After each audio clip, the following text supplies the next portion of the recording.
बिस्मिल्लाहिर्रहमानिर्रहीम। अस्सलामुअलैकुम। आप देख रहे हैं यूट्यूब चैनल आम सी बातें। इमरान खान की हुकूमत की बगैरती खुलकर सामने आ गई। तहरीक लब्बैक के कायदीन के कंटेनर पर भी पुलिस की जानिब से फायरिंग। इस वीडियो में हम इसी के मुतालिक बात करेंगे। नाजरीन कराम, कल तहरीक लब्बैक पाकिस्तान ने अल्लामा साद हुसैन रिजवी की क़यादत में हरीपुर हवेलिया में मिलाद का पुरअमन जुलूस निकाला। और अहम बात यह है कि अदालत ने भी तहरीक लब्बैक के हक में फैसला दिया था कि तहरीक लब्बैक हरीपुर में जुलूस निकाल सकती है, यानी कि जो कुछ तहरीक लब्बैक कर रही थी वो पाकिस्तान के कानून और आइन के मुताबिक था। और यही वजह थी कि अदालत ने भी तहरीक लब्बैक के हक में फैसला दिया।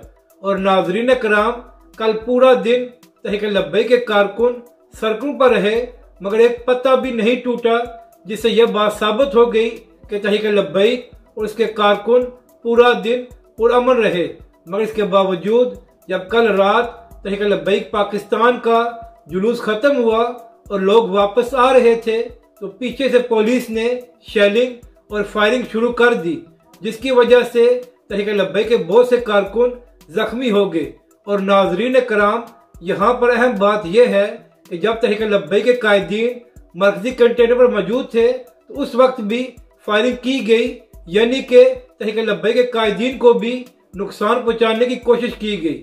अहम बात यह है कि इमरान खान साहब खुद रियासत मदीना के दावेदार हैं और कहते हैं कि वो पाकिस्तान को रियासत मदीना के असूलों पर चलाना चाहते हैं। तो इमरान खान साहब, ये कौन से रियासत मदीना के असूल हैं जिसमें मिलाद के पुरअमन जुलूस पर फायरिंग और शेलिंग की जाती है? तो नाजरीन कराम, आप यहाँ से अंदाजा लगा लें कि इमरान खान और उसकी जमात कितने बड़े मुनाफिक हैं कि अपनी सियासत के लिए रियासत मदीना का नाम लेते हैं और इस्लामी टच भी देते हैं, मगर उनकी हुकूमत मिलाद के पुरअमन जुलूस पर शेलिंग और फायरिंग करती है ताकि हालात खराब हों और उन लोगों को फायदा हो जिनकी पिछले 5 महीनों से हिम्मत नहीं हो रही कि वो लॉन्ग मार्च कर सके।